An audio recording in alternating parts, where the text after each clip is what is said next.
എന്താണ് കേരള സ്റ്റോറിയുടെ ഉള്ളടക്കം എന്ന് കഴിഞ്ഞ കുറച്ച് നാളുകളായി ഈ കേരളീയ സമൂഹമാകെ ചർച്ച ചെയ്തുകൊണ്ടിരിക്കുകയാണ്.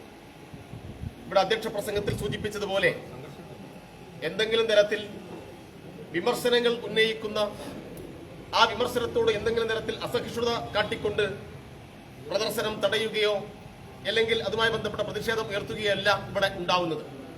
ഇവിടെ കേരള സ്റ്റോറിയുടെ കാര്യത്തിൽ ഇതൊരു വിമർശനമല്ല, വളരെ കൃത്യമായ അജണ്ടയോടുകൂടി കേരള സ്റ്റോറിയുടെ ഒന്നാം ഭാഗം നേരത്തെ പുറത്തിറങ്ങി.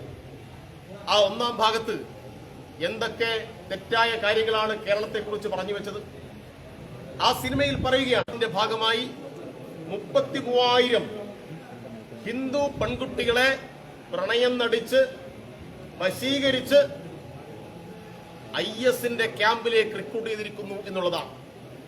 IS-ന്റെ ക്യാമ്പിലേക്ക് കേരളത്തിൽ നിന്ന് മലയാളികളായിട്ടുള്ള 33,000 ഹിന്ദു പെൺകുട്ടികളെ റിക്രൂട്ട് ചെയ്ത് കൊണ്ടുപോയി എന്ന് കേരളത്തിലെ ആളുകൾ ഇത് വിശ്വസിക്കില്ല.